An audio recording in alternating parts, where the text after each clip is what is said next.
Então, galera, vamos à história de Sócrates, né?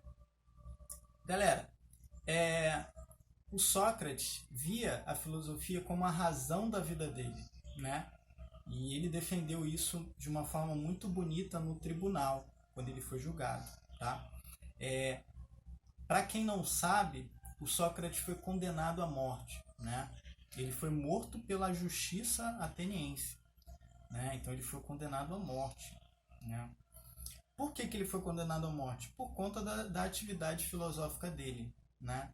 Então, o Sócrates é um bom exemplo de que quando as pessoas lutam pela educação, quando as pessoas querem que o povo pense, querem que o povo se liberte através do conhecimento, isso incomoda gente poderosa, né? Por quê? Porque se as pessoas são ignorantes, elas são mais facilmente controladas, elas são mais facilmente dominadas, né? Então, sempre que tem alguma pessoa que quer fazer com que o povo pense, que quer fazer com que o povo se livre de seus preconceitos, que quer fazer com que o povo atue na política, na vida pública, que o povo se engaje, que o povo lute por seus interesses e que não sejam apenas uma massa de manobra, né? Essas pessoas, né, todo mundo que quer fazer isso, essas pessoas são vistas como um problema, porque fazendo isso, elas meio que entram no caminho de pessoas poderosas que querem controlar, né, os mais humildes, que querem controlar as pessoas que não têm muito acesso ao conhecimento, né? E até hoje a gente fala sobre isso, né? Tem muita gente que diz, e eu acredito nisso também, né, que por exemplo, fazer com que a educação seja algo ruim é interessante para os poderosos, né? Porque eles podem controlar, né, todo mundo, as pessoas. E se a gente vota, né, por exemplo, em pessoas que têm esse tipo de interesse, pessoas elitistas, que não estão preocupadas com mais pobres, né, que não estão preocupadas com a educação, essas pessoas vão estar dentro da política, vão dominar a política e vão cagar pra gente, vão sempre trabalhar para deixar a gente onde a gente está mesmo e elas vão sempre ficar com seus privilégios garantidos, né? Garantindo que a gente não tome o espaço delas. Pegaram a ideia? Então, assim, galera, qual é a história do Sócrates?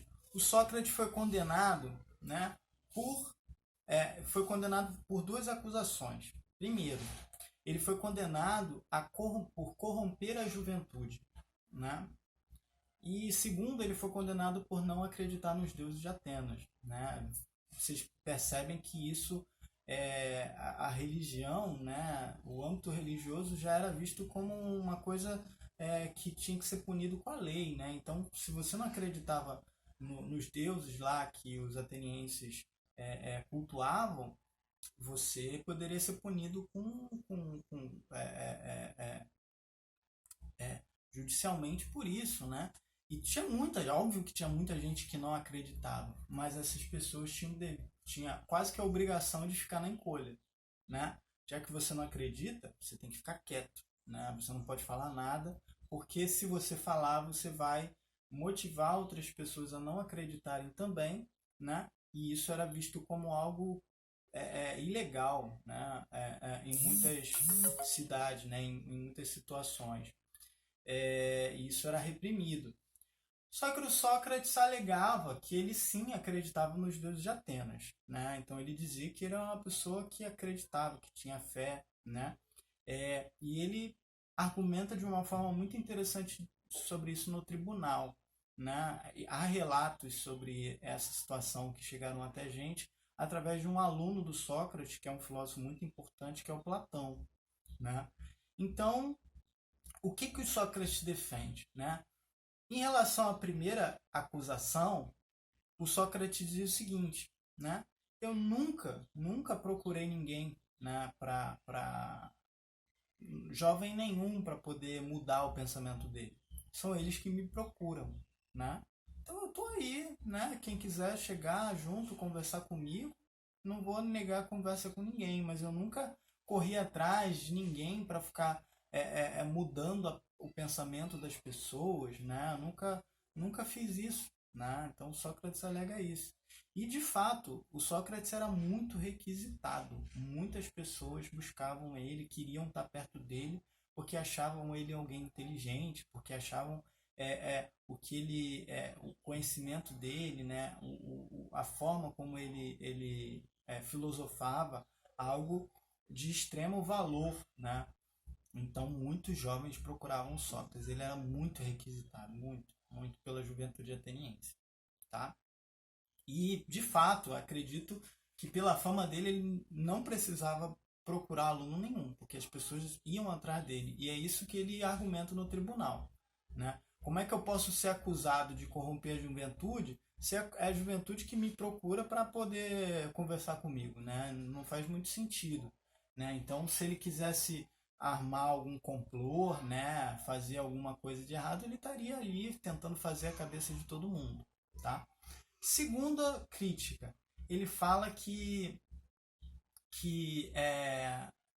ele acredita nos deuses atenienses e acreditar nos deuses é o que motivou ele a se dedicar à filosofia, né? Ele fala isso, né? E tudo começou, segundo ele, quando um amigo dele foi no oráculo, tá? O oráculo, para quem não sabe, galera, era um templo que ficava na montanha, né? E lá, nesse templo, vivia uma sacerdotisa, né? E essa sacerdotisa, ela recebia consulta das pessoas, né? Então,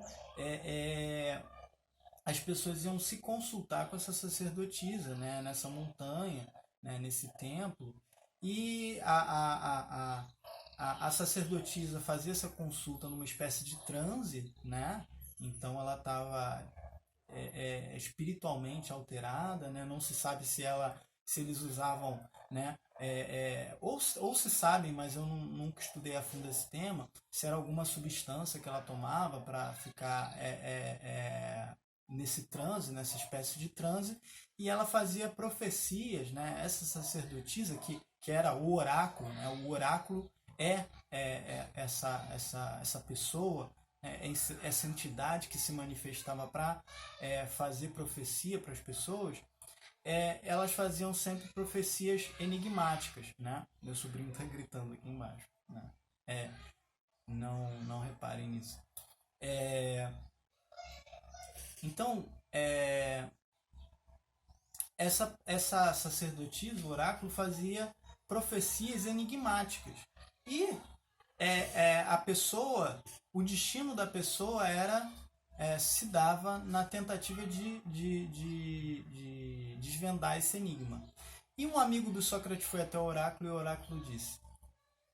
O amigo do Sócrates perguntou quem era o homem, quem era o homem mais sábio, né? E o oráculo disse que Sócrates era o homem mais sábio. E aí o amigo foi lá e contou para o Sócrates: olha, Sócrates, o oráculo disse que você é o homem mais sábio. Aí o Sócrates ficou indignado, né? Não é possível, eu não sou o homem mais sábio, não faz sentido isso. Não é possível. E o que Sócrates foi fazer? Ele sabia que traçar o destino dele seria desvendar o que o oráculo disse. Então ele foi fazer isso, e ele alega isso no tribunal. Ó. Eu fui buscar a filosofia, né, porque o oráculo disse que eu era o homem mais sábio. Eu sei que o enigma do oráculo deve ser respeitado e a gente tem que buscar desvendar o que ele está querendo dizer com isso. Então, na fé do que o oráculo disse, eu tive que buscar o que ele estava querendo dizer com aquilo, né? Mas ele estava ciente de que aquilo era um enigma, porque falar que ele era o homem mais sábio parecia alguma coisa muito absurda. Então ele foi de cidade em cidade tentando buscar pessoas que ele achava que era sábio, né? Que todo mundo dizia que eram sábios. E o que ele percebeu? Ele conseguiu refutar, né? Desmascarar, mostrar que todas essas pessoas que eram consideradas grandes sábios, no fundo não eram. E meio que qual é a conclusão que ele chegou nesse sentido? Ele chegou à conclusão de que ele era mais sábio não porque ele era alguém ultra inteligente, muito conhecedor das coisas, não. Ele era mais sábio simplesmente porque ele entendia a ignorância dele. Ele tinha dimensão da ignorância dele. Ele sabia que ele era uma pessoa ignorante. Então, assim, se você se acha o sabichão, se você se acha foda, se você se acha o sábio, você vai buscar mais conhecimento, né?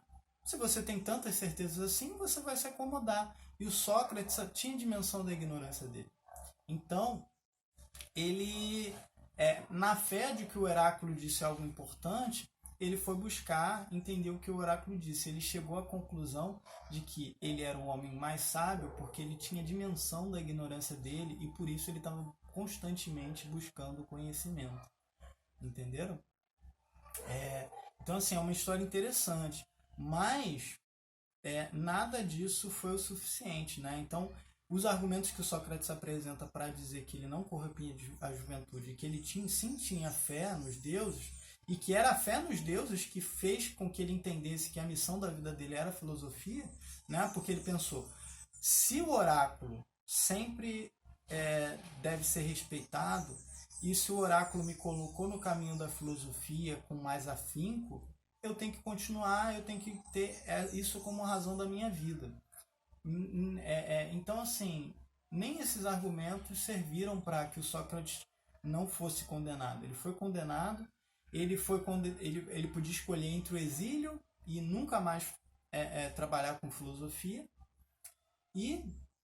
ou a morte, né? Mas ele falou, cara, eu acredito nos deuses, foram os deuses que me colocaram nesse caminho da filosofia, por isso que a filosofia é o sentido da minha vida. Então, assim, eu não posso abrir mão disso, eu não posso abdicar isso, né? Então, se é assim, se vocês...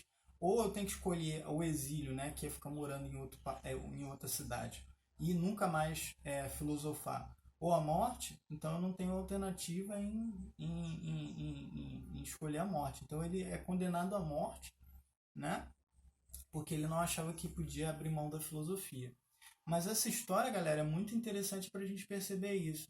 Sempre que alguém provoca, né, o povo a refletir, essa pessoa é perseguida, né? Porque isso é visto como alguém que está atrapalhando os interesses dos poderosos, tá?